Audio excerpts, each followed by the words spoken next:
आज भी ये याद दिलाता है कि वो पतित पावन है।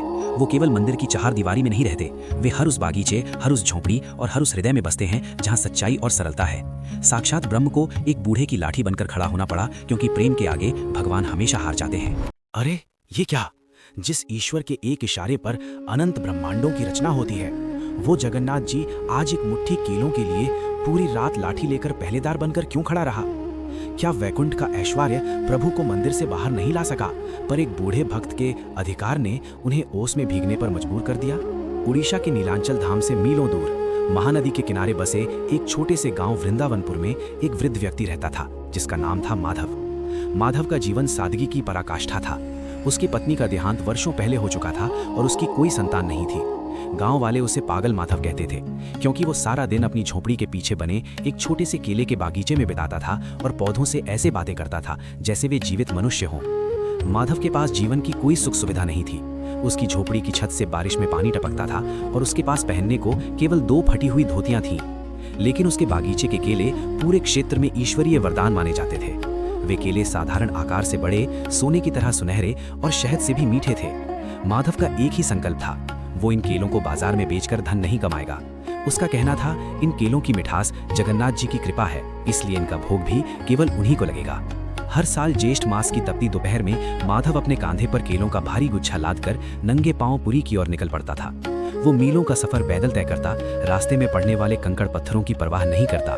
बस उसके मन में एक ही धुन होती, प्रभु भूखे होंगे, मुझे जल्दी पहुंचना है। उस वर्ष उड़ीसा में भयंकर सूखा पड़ा था, लेकिन माधव का बागीचा जगन्नाथ जी की कृपा से हरा भरा था।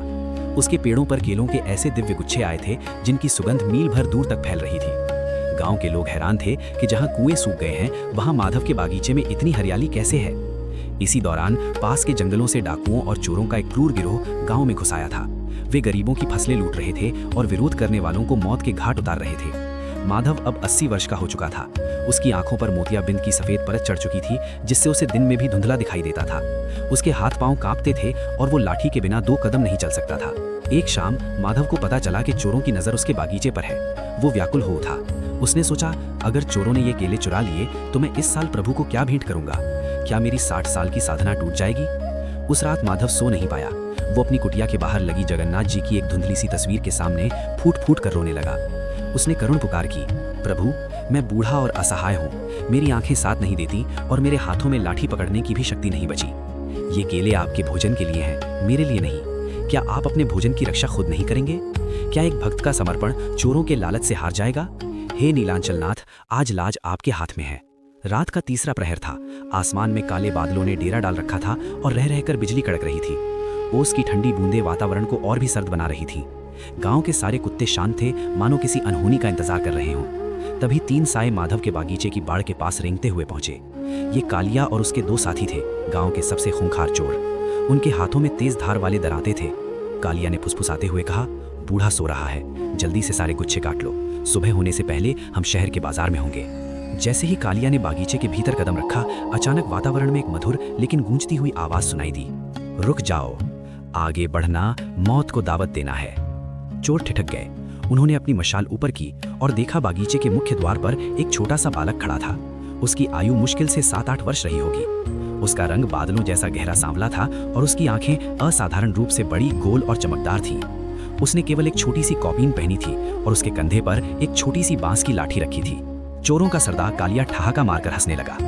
अरे वो छोटे छोकरे, तू हमें डरा रहा है? इस बूढ़े का पोता है क्या? भाग यहाँ से, वरना इसी दराते से तेरे टुकड़े कर दूंगा। बालक जरा भी विचलित नहीं हुआ। उसने अपनी बड़ी बड़ी आंखों से चोरों की ओर देखा और एक अत्यंत रहस्यमयी मुस्कान बिखेरी। उसने अपनी बांस की लाठी उठाई और मिट्टी पर एक गोल लकीर खींच दी। बालक बोला, ये मेरे बाबा का बागीचा है, इसके भीतर केवल जगन्नाथ जी का प्रवेश है। तुम चोर हो और चोरों के लिए यहाँ केवल दंड है। अगर अपनी जान प्यारी है तो इस लकीर को पार मत करना। कालिया गुस्से से तिलमिला उठा। उसने सोचा कि ये बच्चा उसे चुनौती दे रहा है। उसने अपना दराता हवा में लहराया और जैसे ही उस लकीर को पार करने के लिए अपना दाहिना पैर आगे बढ़ाया, अचानक एक ऐसी घटना घटी जिसने समय की गति को रोक दिया। अरे ये क्या? जैसे ही कालिया का पैर उस लकीर पर पड़ा, उसे ऐसा महसूस हुआ जैसे हजारों वोल्ट की बिजली उसके शरीर से गुजर गई हो। उसका पूरा शरीर पत्थर की तरह जड़ हो गया। उसका हाथ दराते समेत हवा में ही अटक गया। उसके साथी उसे बचाने के लिए आगे बढ़े, पर जैसे ही उन्होंने लकीर छुई, वे भी किसी अदृश्य जंजीर से बंध गए। उनकी आंखें खुली थीं, वे सब कुछ देख सकते थे पर अपनी उंगली तक नहीं हिला सकते थे। वो नन्हा बालक अब उनके सामने जमीन पर पालथी मारकर बैठ गया। उसने अपनी बांस की लाठी को एक तरफ रखा और अपनी कमर से एक छोटी सी बांसुरी निकाली। पूरी रात मूसलाधार बारिश होती रही, बिजली कड़कती रही, पर उस बालक के शरीर पर पानी की एक बूंद भी नहीं टिकी। वो पूरी रात उन चोरों के सामने बैठकर मधुर धुन बजाता रहा। क्या हजारों वर्षों की तपस्या जिसे नहीं पा सकी, वो साक्षात वैकुंठ का अधिपति आज एक मुट्ठी केलों के लिए पूरी रात ओस में भीगते हुए लाठी लेकर पहरेदारी कर रहा था? क्या सच में भगवान को मंदिर के 56 भोग की चिंता नहीं थी, बल्कि एक बूढ़े भक्त के विश्वास की लाज बचानी थी?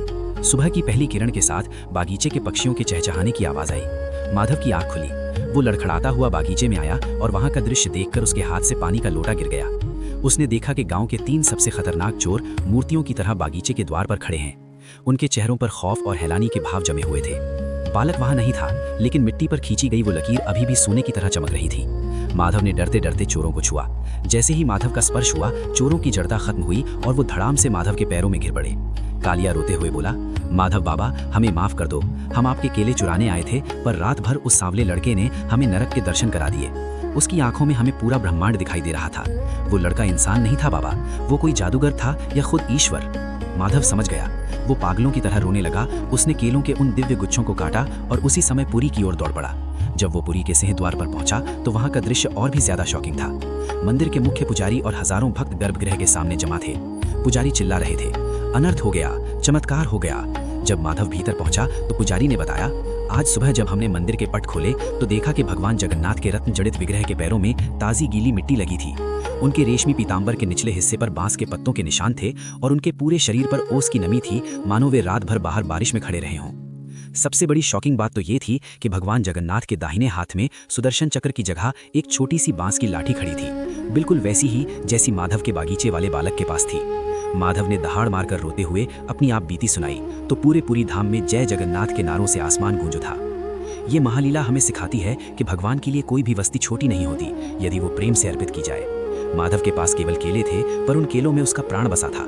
जब भक्त अपना सब कुछ ईश्वर पर छोड़ देता है तो ईश्वर को भी अपनी दिव्य मर्यादा छोड़कर भक्त का चौकीदार बनना पड़ता है। जगन्नाथ जी का वो रूप आज भी ये याद दिलाता है कि वो पतित पावन है। वो केवल मंदिर की चार दीवारी में नहीं रहते, वे हर उस बागीचे, हर उस झोंपड़ी और हर उस हृदय में बसते हैं जहाँ सच्चाई और सरलता है। साक्षात ब्रह्म को एक बूढ़े की लाठी बनकर खड़ा होना पड़ा, क्योंकि प्रेम के आगे भगवान हमेशा हार जाते हैं।